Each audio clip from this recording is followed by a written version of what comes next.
I didn't find out because she slipped up. I didn't find out because someone told me.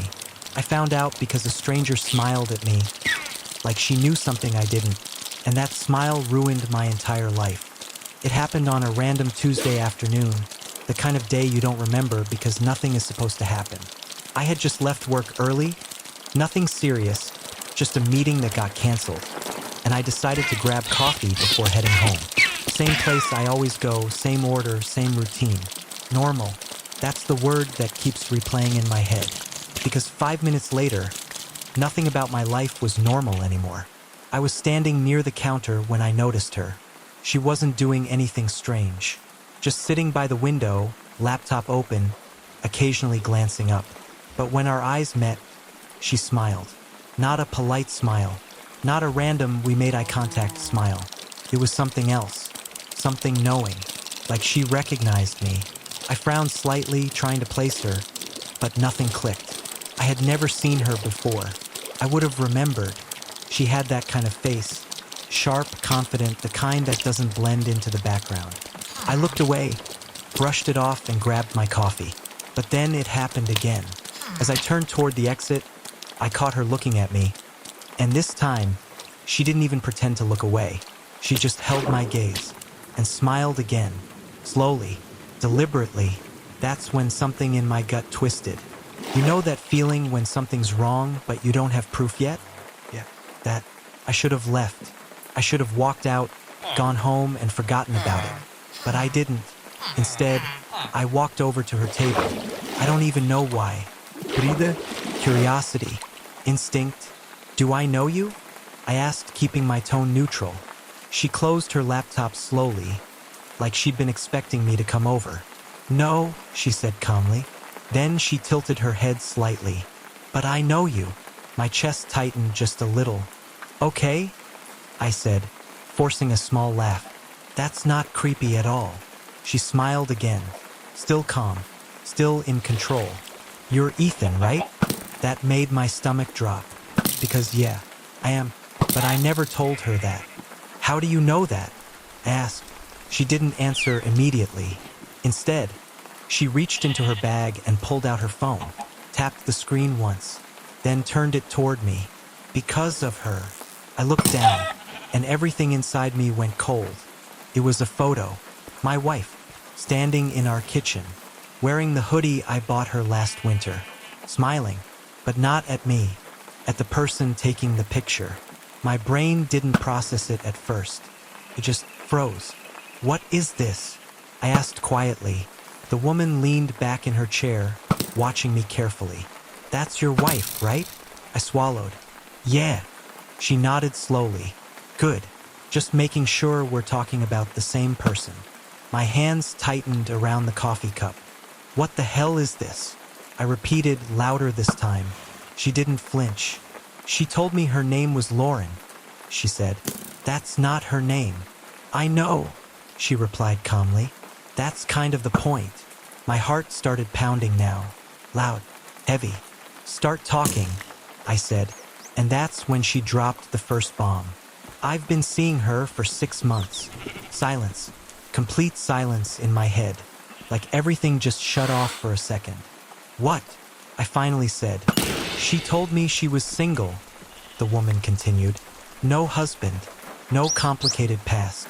Just her. I shook my head immediately. No, that's not possible. It sounded stupid even as I said it, because the photo was right there. Proof. She stays over sometimes, the woman added. Not every night. Says she has family obligations. My stomach turned. She leaves early in the morning, always in a rush. I could feel my pulse in my ears now. Loud, relentless. She has a key to my place, the woman said softly, that hit harder than anything else. Because my wife barely even remembered to carry her own keys half the time. But she had one to someone else's place. I stepped back slightly, trying to breathe, trying to think. This is some kind of joke, I muttered. But even I didn't believe that anymore. The woman studied my face for a moment. Then her expression changed, just slightly, from confident to something else. Yeah, she said quietly. That's what I thought too. I looked at her, really looked at her this time, and for the first time, I realized something I hadn't noticed before. She didn't look smug anymore. She didn't look like she was enjoying this. She looked tired. Until I followed her, she added. My chest tightened again. You what? I followed her last week, she said. She told me she was going on a work trip. My throat felt dry. But she didn't go to the airport, the woman continued. She drove to a house. I already knew what she was going to say next. I felt it, like my body was bracing before my brain caught up. And then I saw you, she finished. Silence. Heavy, crushing silence. Because now it all connected. The smile, the way she looked at me. She wasn't confused. She wasn't guessing. She knew. You're her husband, she said softly. It wasn't a question. It was a fact. I didn't answer, because I couldn't. My mind was already racing, replaying everything.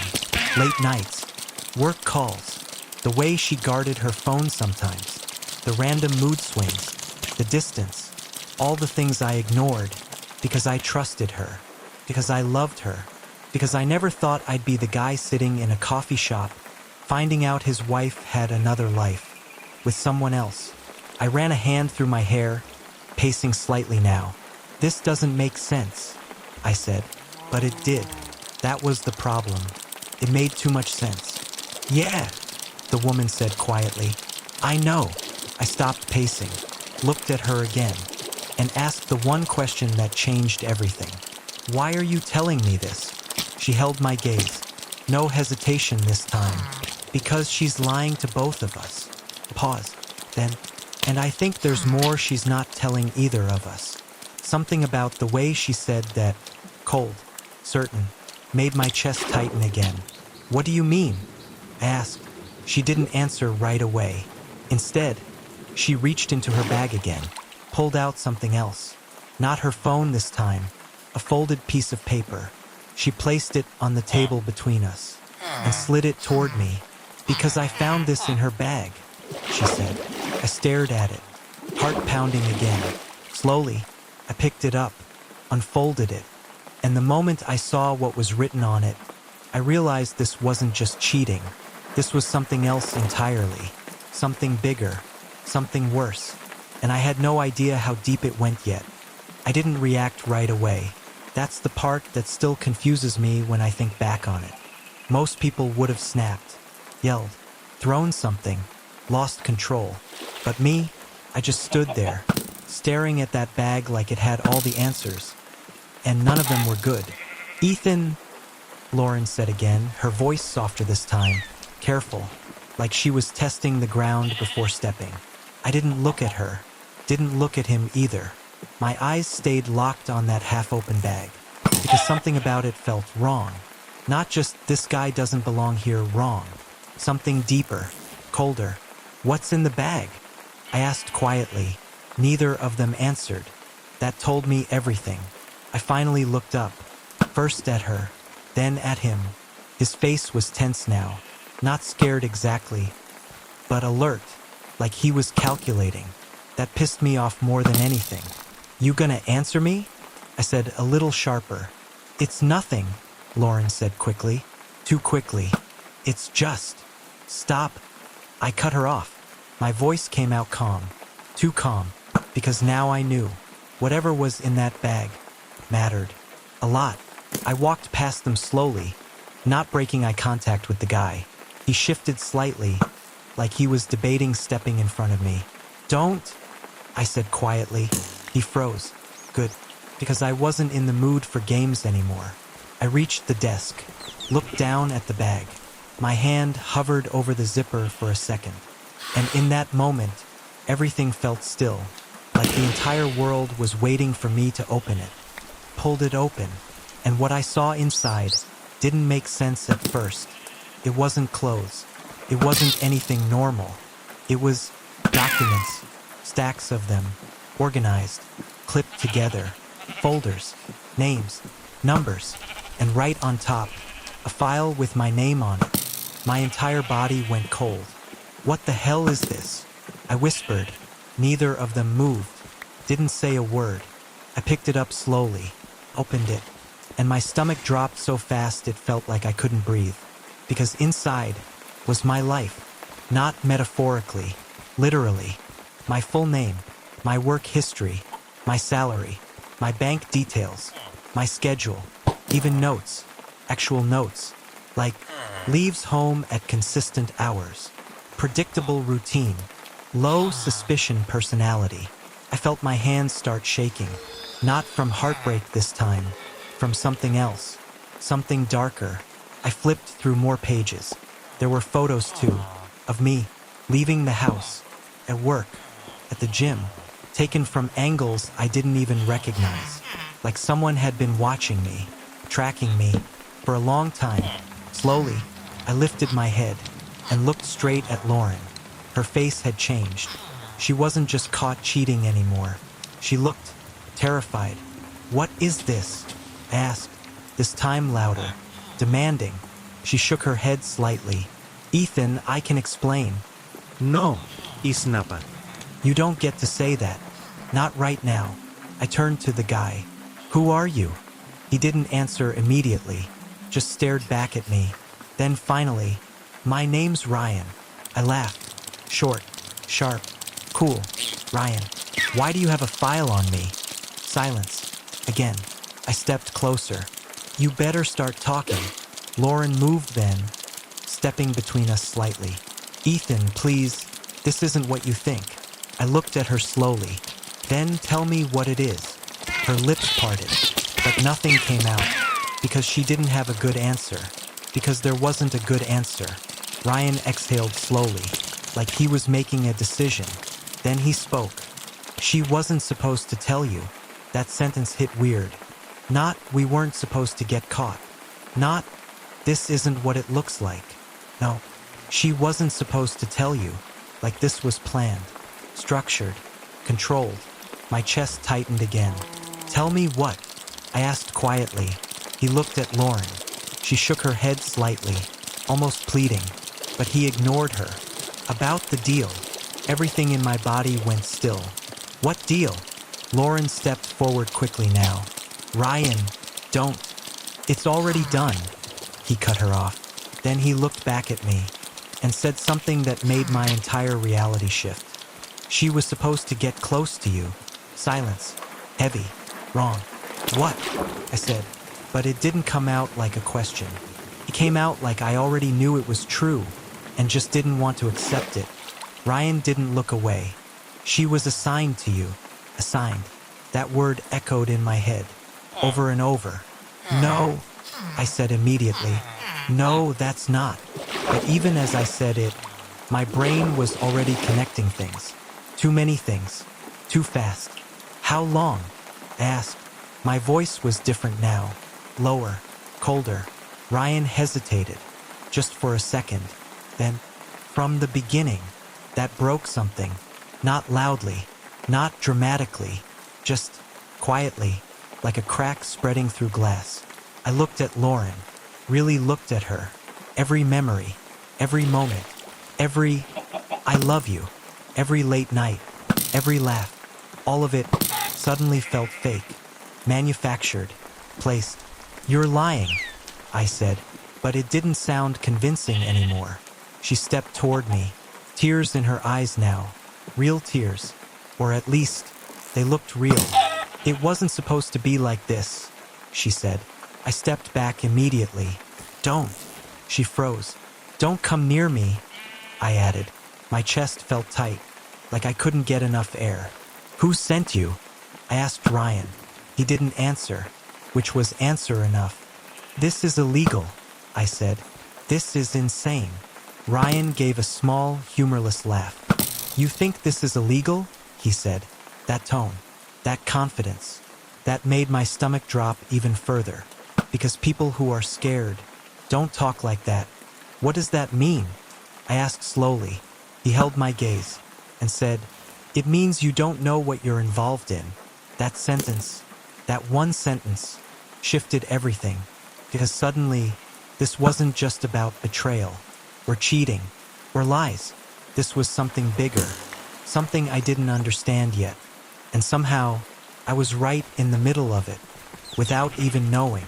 I looked back at the file in my hands, at the notes, the photos, the details, and one thought hit me harder than anything else. This didn't start with Lauren. She was just part of it. A piece, a role, which meant there were others, watching, planning, waiting, and whatever this was, it wasn't over, not even close. I slowly closed the file, set it back on the desk, then looked at both of them. And for the first time since I walked into that house, I wasn't just hurt. I was thinking, calculating, because if they thought I was just going to break down, they had no idea who they were dealing with. Okay, I said quietly. Both of them looked at me, confused, because that wasn't the reaction they expected. Okay, Lauren repeated. I nodded slightly. Yeah. Pause. Then I looked straight at Ryan. Now you're going to tell me everything. He didn't move, didn't speak, didn't react, which told me one thing. This wasn't going to be easy, but I didn't care anymore, because whatever this was, whatever game they thought they were playing, they just made the biggest mistake possible. They let me see it, and now, I wasn't the one being played anymore. I was the one about to tear the whole thing apart, and something tells me they weren't ready for that. I didn't sit down, but my legs felt like they might give out anyway. You're not the first?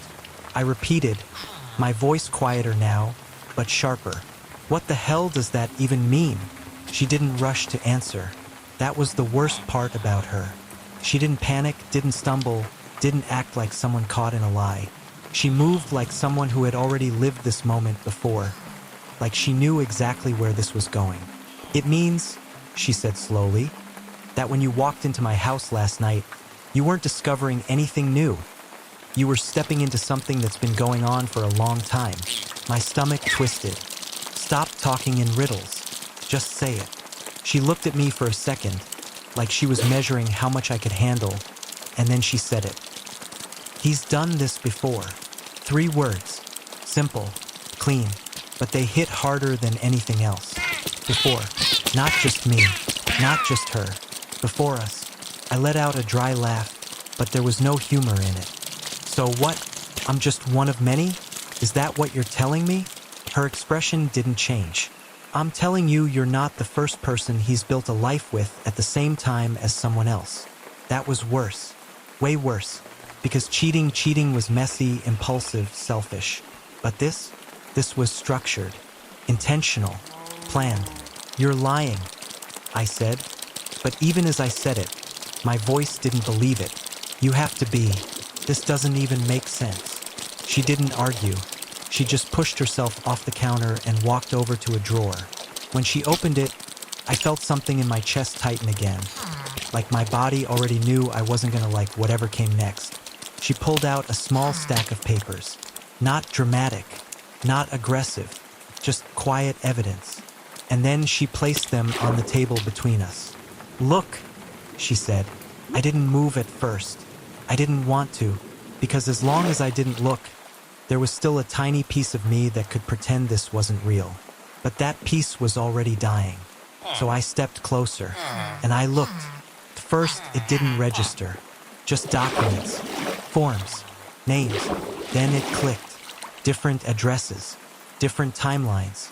Same name, his name, attached to things that didn't line up with the life I knew. My fingers trembled as I picked one up, scanning it faster now, my brain trying to catch up to what my eyes were seeing. This isn't... I started, but the words died halfway through, because it was. There were dates here that overlapped with us, addresses I'd never seen, signatures I recognized immediately because I'd watched him sign things 100 times.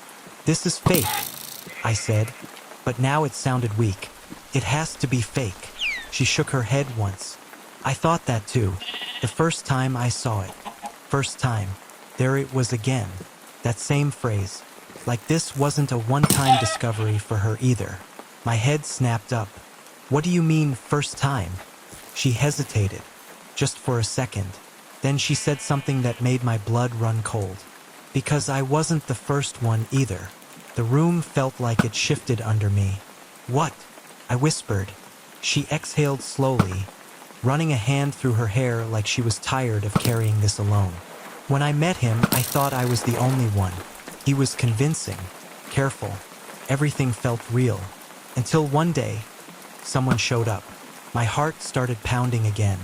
"Someone like me?" She nodded, and her eyes darkened slightly. I didn't believe her. Of course she didn't, because why would she? Just like I hadn't. "She tried to warn me," she continued, her voice quieter now. "Tried to show me things. But I thought she was crazy, jealous, trying to ruin something good." I swallowed hard. And then, her jaw tightened just a little. And then she disappeared. The silence that followed was heavier than anything she'd said so far. "Disappeared," I repeated. She nodded once, stopped answering, stopped showing up. Just gone. Something about that didn't sit right.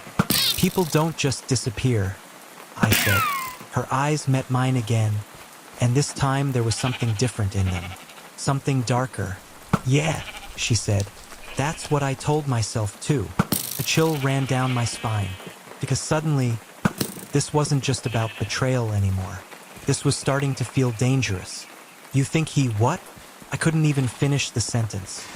"I don't know," she said quickly, but there was hesitation there. "I'm not saying that. I'm just saying things didn't add up, and I didn't want to see it at the time." I stepped back, running a hand over my face, trying to ground myself. This was too much. Way too much. "I need air," I muttered, turning toward the door. "Wait." Her voice stopped me.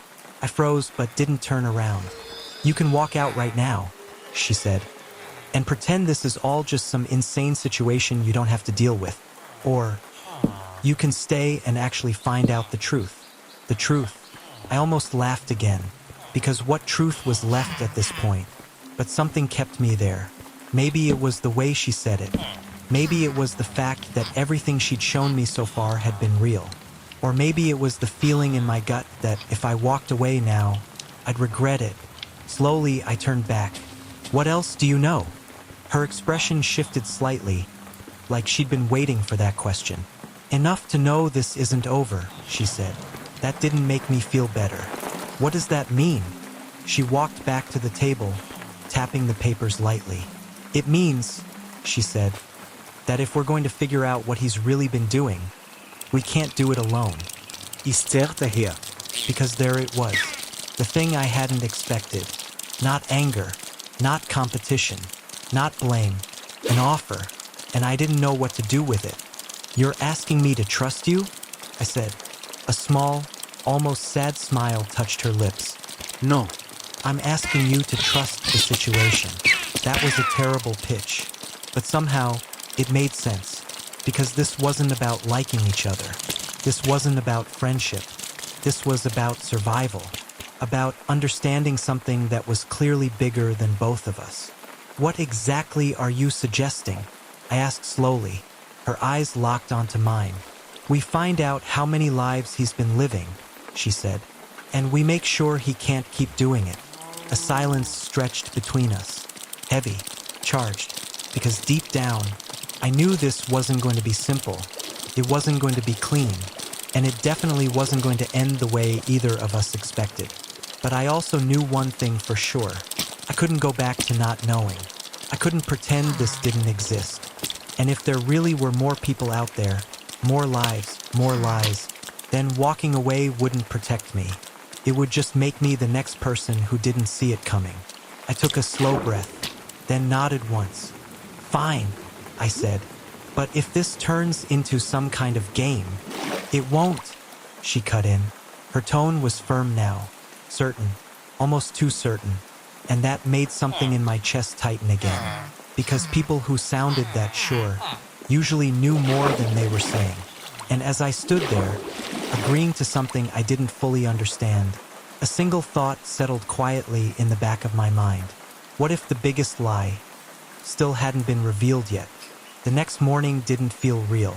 It felt like I had stepped into someone else's life, like I was watching myself from the outside, moving through a situation I didn't fully understand yet. I barely slept. Every time I closed my eyes, I kept replaying everything she told me. The papers, the timelines, the word before, and the part that stuck the most. The one I couldn't shake no matter how hard I tried. Someone else had come before her, and then vanished. I told myself not to jump to conclusions, not to let my mind go somewhere dark without proof. But the problem was, nothing about this situation felt normal anymore. I got up early, even though I didn't need to. My apartment felt different now. Smaller, colder, like it had lost something overnight. Or maybe I had. My phone sat on the counter where I left it. No messages, no missed calls, nothing from him. That alone made my stomach twist. Because normally, if I didn't respond for even a few hours, he'd text, call, push. Now, silence. Like he already knew something had shifted. Or worse, like he was busy somewhere else. The thought made my chest tighten.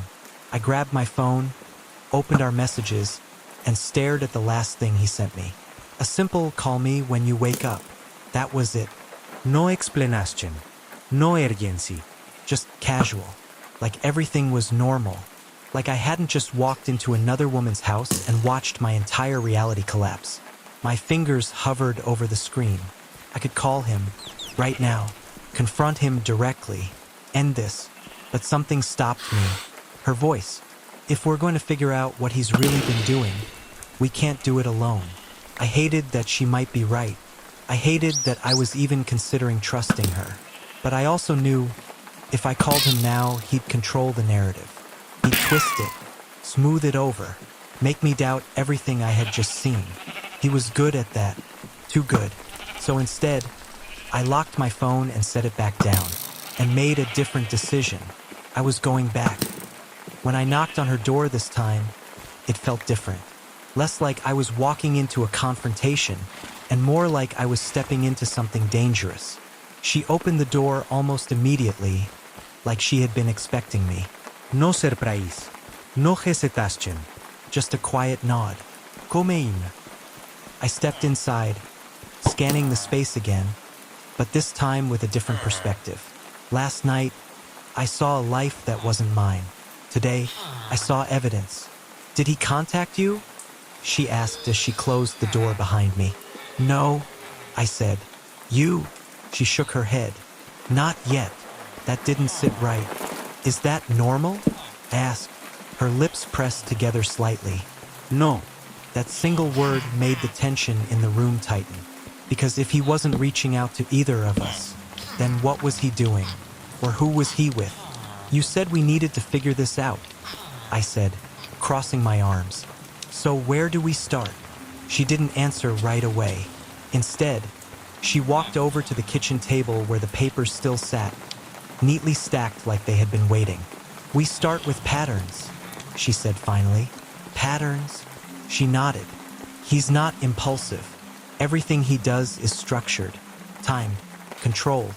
That's how he's managed to keep this going. That made sense. It also made it worse. Okay, so what does that tell us? She pulled out one of the papers and slid it toward me. Look at the dates. I leaned over, scanning quickly. First, it looked random. Then I noticed it. Gaps, consistent ones. He disappears, she said quietly. Every few weeks. Same pattern. Same length of time. My chest tightened, because I already knew where this was going. And during those gaps, I said slowly, he's somewhere else. A third place. A third life. The realization hit me like a punch. How many? I asked. She didn't answer, and that silence was louder than anything she could have said. Tell me you don't actually think there are more, I pressed. Her eyes met mine. I don't know, she said, but I stopped assuming anything a long time ago. I let out a shaky breath. This was spiraling. Fast. So what, we just sit here and analyze paperwork? I asked, frustration creeping into my voice. Or do we actually do something? She studied me for a second, then said something that made my pulse spike. We follow him. Isterte here. You're serious? She didn't even hesitate. It's the only way to know for sure. My first instinct was to say no. This was insane. This wasn't who I was. I didn't follow people. I didn't sneak around trying to catch someone in a lie. But then again, I also didn't think I was the kind of person who would unknowingly share a life with someone who had multiple families. And yet here I was. So what's the plan? I asked before I could talk myself out of it. Her expression shifted slightly, like she had been waiting for that. He has a routine, she said. And if we're right, he'll disappear again soon.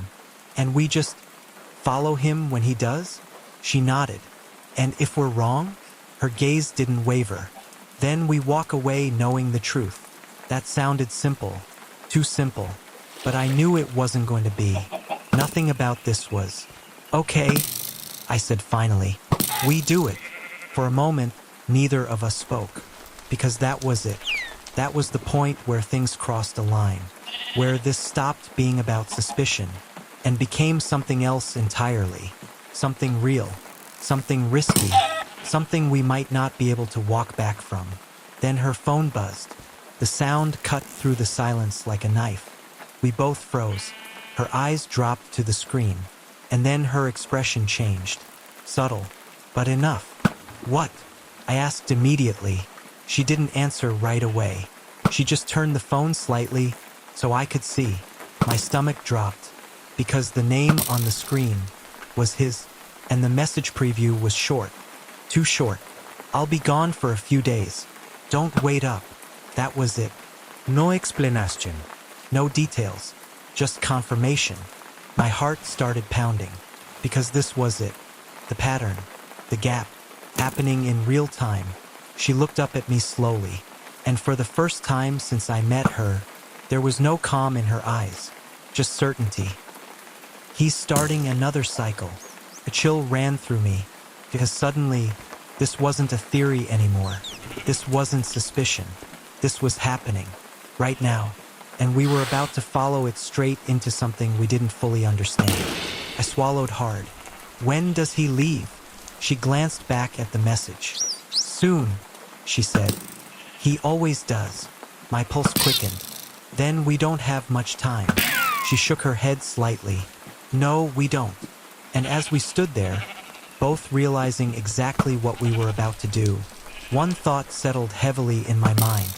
If there really was another life out there, another person, another version of the truth, then finding it might not just change everything. It might destroy whatever was left. We didn't wait. The second that message came in, everything shifted from theory to action. There was no more maybe. No more what if. This was happening, and if we hesitated, we'd lose whatever chance we had to see the truth unfold in real time. He usually leaves within an hour after sending that, she said, already moving toward her bedroom. I followed her, my pulse pounding so hard it felt like it was echoing in my ears. How do you know that? Because I've seen it before, she replied without looking at me. I just never followed it. There was something heavy in that sentence. Regret, maybe, or fear, probably both. She grabbed her keys, a jacket, and then paused for half a second before turning to me. Once we do this, there's no pretending we didn't see anything. I think we passed that point already, I said. She gave a small, humorless nod. Yeah, we did. We parked 2 blocks away from his place. Not too close, not too far. Close enough to see, far enough to not be obvious. My hands were gripping the steering wheel tighter than I realized until she gently said, Relax. If you look tense, it's worse. I let out a shaky breath and forced my fingers to loosen. This feels insane. It is, she said, but it's also necessary. We sat in silence after that, waiting. Every second stretched longer than it should have. Every passing car made my heart jump, thinking it might be him. Then finally, there, she whispered. My eyes snapped forward. He stepped out of the building like nothing was wrong. Like he wasn't juggling multiple lives behind the scenes. Like he wasn't the center of this entire mess. Same calm walk. Same composed expression. Same man I thought I knew. Except now, I couldn't unsee anything. That's him, I said, even though I didn't need to. I know, she replied quietly. He walked to his car, opened the trunk, and placed a small duffel bag inside. A bag, prepared. Like this wasn't spontaneous. Like this was routine. God, I muttered under my breath. Yeah, she said. He got into the driver's seat, started the engine, and pulled out onto the street. Go, she said immediately. My foot hit the gas before I could think about it. And just like that, we were following him. First, it felt almost normal. Traffic lights, turns, main roads. If you didn't know what was happening, you'd think we were just two people heading somewhere on a random afternoon. But inside the car, the tension was suffocating. Keep distance, she said. Not too close. I know, I replied, even though my voice sounded tighter than I wanted it to. We followed him for about 20 minutes, then 30, and then he got on the highway. Where is he going? I asked more to myself than her. She didn't answer, because she didn't know either. That was the problem. Everything up until this point had been patterns within one city. Now, this was something else, something bigger. We stayed behind him, careful, quiet, watching every move. After about an hour, he took an exit, one I didn't recognize. Do you know this area? I asked. No, she said. That made my stomach drop. Because if neither of us knew where he was going, then whatever was waiting there was something completely outside everything we had already discovered. He drove through quieter streets after that. Less traffic, more residential, but not like her neighborhood, not like mine. This felt different, more isolated, more intentional. Finally, he slowed down, turned onto a smaller road lined with trees, and then he pulled into a driveway. We passed the house slowly, pretending to just be another car. But in that split second, I saw it, and my entire body went cold, because it wasn't just a house. It was lived in, very lived in. There were toys in the yard. A bike leaned against the porch. A woman stepped out onto the front steps just as he got out of the car. And then he smiled. Not the polite smile he gave strangers. Not the controlled version we were used to. A real one. Warm. Familiar. Like he belonged there. Like this was home. Oh my God, I whispered. She didn't say anything. She didn't need to, because we were both seeing it. At the same time, the woman walked up to him, and without hesitation, she kissed him, like it was normal, like she had every right to. My chest tightened so hard it almost hurt to breathe. But it didn't stop there, because then a kid ran out of the house. Not a baby, not a toddler, older, old enough to recognize him, old enough to run straight into his arms like this was something they had done 100 times before. And he picked them up, effortlessly, naturally, like a father, like he had done it before, many times. Turn the car, she said suddenly, her voice sharp. I snapped out of it and kept driving, turning at the next corner so we wouldn't be obvious. We parked a little further down the street. Neither of us spoke for a long time, because what we just saw was undeniable. This isn't new, she finally said. No, I agreed, my voice barely above a whisper. It's not. This wasn't a mistake. This wasn't overlap. This was a whole other life. Another woman, another child, another version of him. And somehow, he had been managing all of it. At the same time, how many? I started but couldn't finish, because the question itself was terrifying. She closed her eyes briefly, then opened them again. This is the one before me, she said. I looked at her sharply. You're sure? She nodded slowly. The timing matches. The gaps, everything. My stomach twisted. So he had her. Then you and me? Her silence answered that. And suddenly, it wasn't just betrayal. It was something darker, something calculated. Because this wasn't random. This was a pattern, a system, a cycle. And we were just parts of it. I ran a hand through my hair, trying to steady myself. We need to talk to her. Her eyes snapped to mine. Are you serious? Yes. I said immediately. She deserves to know. And what if she already does? She shot back. I paused, because that possibility hadn't even crossed my mind. But now that it did, it made everything even more complicated. If she knows, I said slowly, then why is he still doing this? Neither of us had an answer, and that was the scariest part. Because whatever this was, it was bigger than just cheating, bigger than just lies. This was something structured, something intentional, something we didn't fully understand yet. But one thing was clear. We weren't done, not even close, because now there was a third person in this. Another woman, another life, another truth waiting to be uncovered. And whether she knew it or not, she was about to become part of everything. I didn't feel like the same person sitting in that parked car. Something had shifted in me the moment I saw him pick that child up like it was second nature. Not hesitation, not guilt, just instinct. Like that life was just as real to him as the one he built with me. And that was the part that scared me the most. Because this wasn't messy. It wasn't chaotic. It was organized, planned, maintained. Like he had done this long enough to perfect it. We can't just sit here, I said finally, my voice low but tight. We need to know what she knows. She didn't answer right away. Her eyes were still locked in the direction of the house, even though we couldn't see it anymore from where we parked. When she finally spoke, her voice had changed, quieter, but heavier. You don't understand something yet, she said. What? She turned to look at me, and for the first time, I saw fear in her eyes. Not confusion, not anger, fear. If she knows, she said slowly, then we're not just dealing with a liar. A chill ran down my spine. What do you mean? She leaned back slightly, like she was putting distance between herself and the thought forming in her head. I mean, what if this isn't about hiding anymore? The words didn't fully land at first. Then they did. And when they did, my stomach dropped. You think she's okay with this? I asked. I don't know, she admitted. But nothing about this makes sense anymore.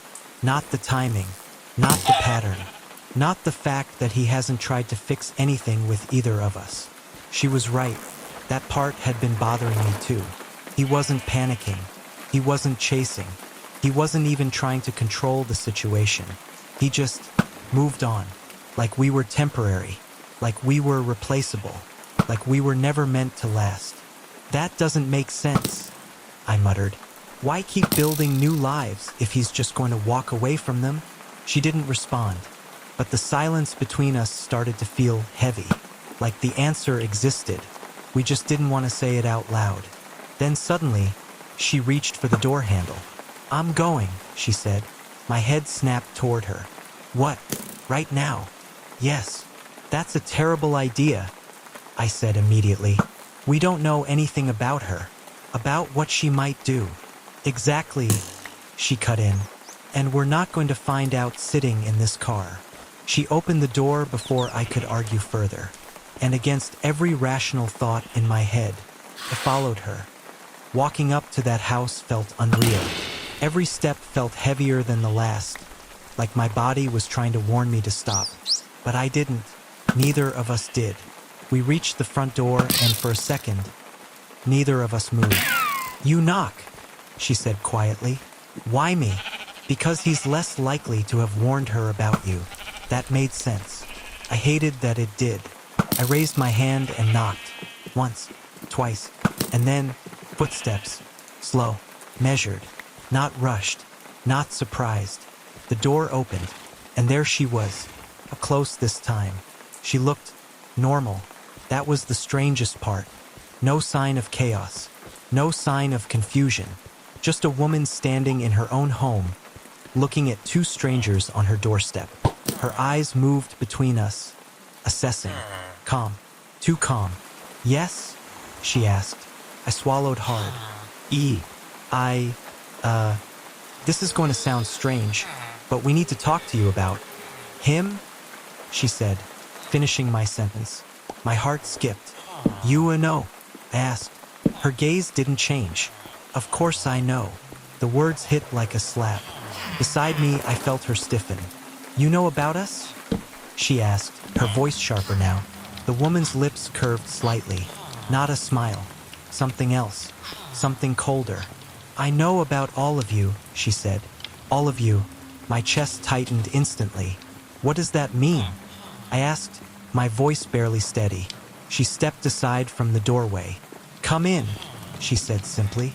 Everything in me screamed not to, but I stepped inside anyway. The house felt wrong. That was the only way to describe it. Not messy, not neglected, just too perfect. Everything was in place. Everything was clean, but there was no warmth, no life. Even the toys outside suddenly felt staged, like props.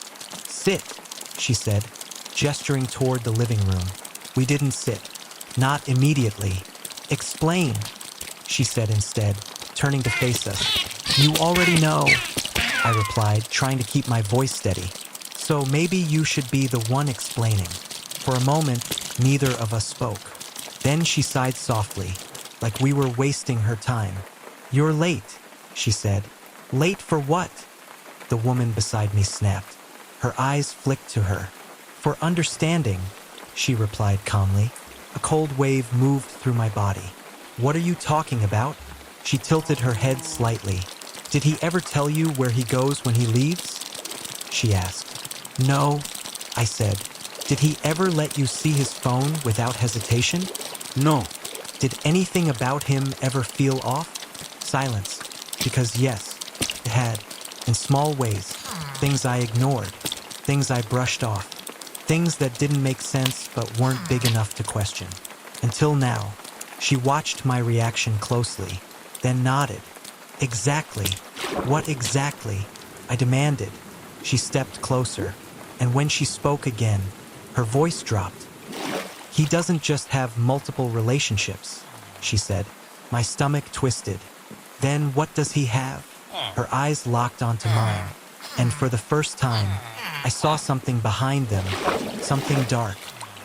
"He has identities."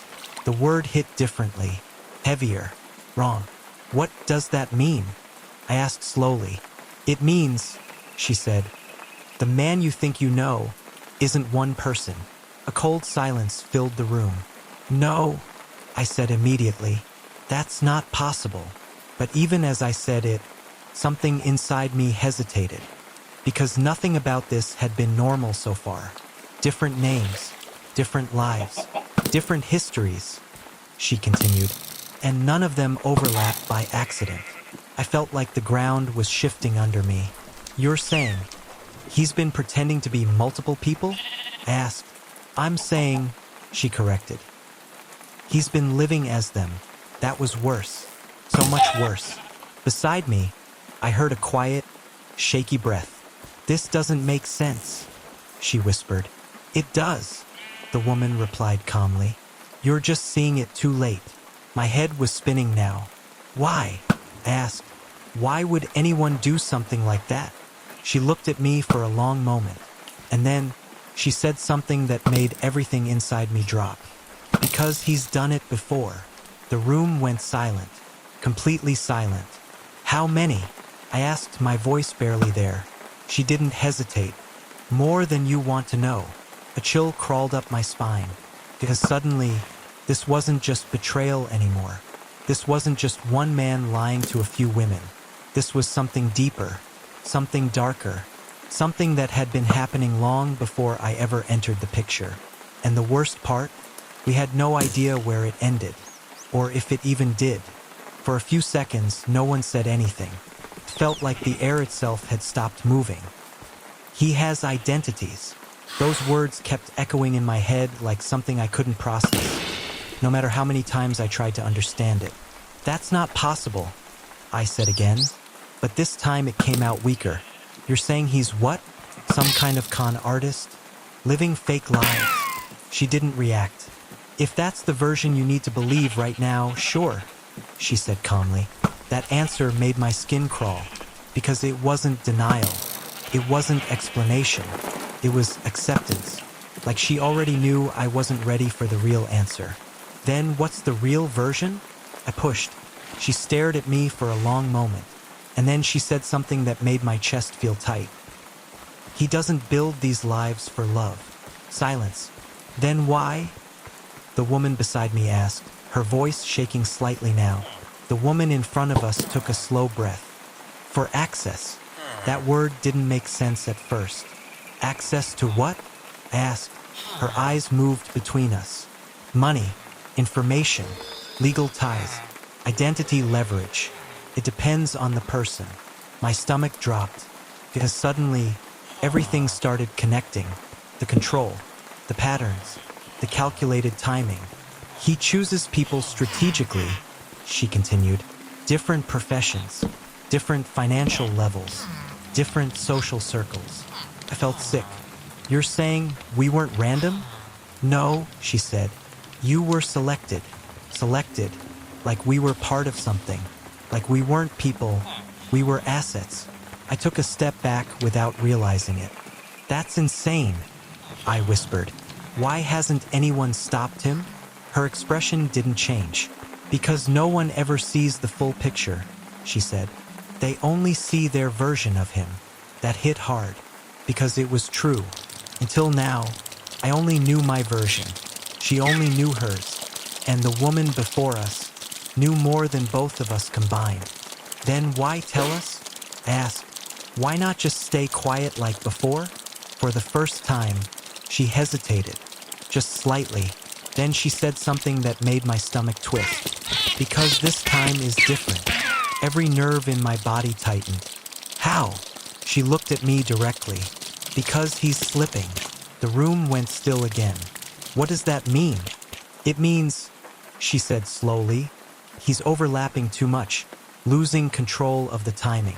That's why you crossed paths. That's why everything is unraveling. That made sense. Too much sense.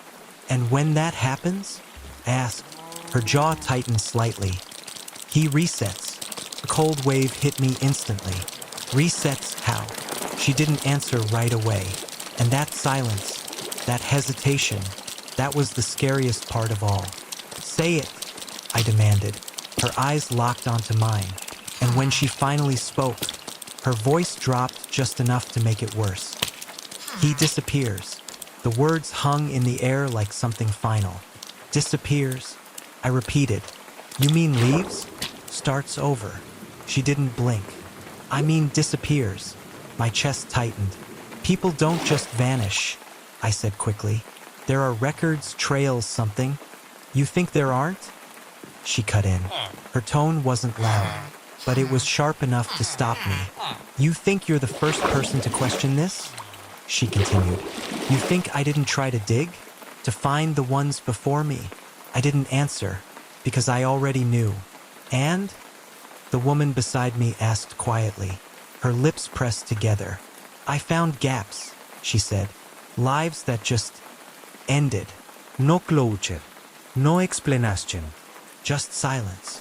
A chill crawled up my spine. And you think he did something to them? I asked. I think, she said carefully, that whatever he is, he doesn't leave loose ends. That sentence hit differently. Not dramatic, not loud, just cold and final. My hands felt numb, because suddenly, this wasn't just about betrayal, or lies, or even manipulation. This was something darker, something dangerous, and we had just stepped directly into it. What do we do? I asked, my voice barely steady now. For the first time, she looked unsure. Normally, she said, you'd walk away, cut all contact, disappear before he does. But, pressed, her eyes met mine again. But now that all three of us are aware, that might not be an option anymore. Silence, heavy, suffocating, because we all understood what she meant. We weren't separate anymore. We weren't isolated pieces of his life. We were connected, and that made us a problem, a risk. What are you saying? The woman beside me whispered. The answer came quietly. I'm saying he's going to know we talked. My heart dropped instantly. How? She gave a small, hollow laugh. Because he always knows when something shifts. And right as she said that, her phone buzzed. All three of us froze. She slowly pulled it out, looked at the screen, and for the first time, her calm completely shattered. "What?" I asked immediately. She didn't answer. She just turned the phone toward us, and my entire body went cold, because the message wasn't from him. It was from a number with no name, no contact, just a single line. "I told you not to interfere." My pulse exploded. "What the hell is that?" I whispered. Her hands were shaking now. "He's never done that before." That wasn't comforting. That was worse. Way worse. Because it meant one thing. This wasn't part of the pattern. This was something new. Something reactive. Something dangerous. "He knows," I said. Neither of them argued. Because we all felt it. At the same time, that shift. That moment where everything changed. We weren't just uncovering something anymore. We had triggered it. And now, we were part of it. My chest felt tight as I looked between them. "What happens now?" I asked. No one answered, because no one knew. And that was the most terrifying part of all. Because somewhere out there, he wasn't just living another life. He was watching this one fall apart and deciding what to do about it. If you made it this far, you already know this isn't just a story about cheating. It's about how easily someone can control your entire reality without you even realizing it. Drop a comment with what you would have done in this situation, and hit subscribe because the next story I drop is even crazier than this one.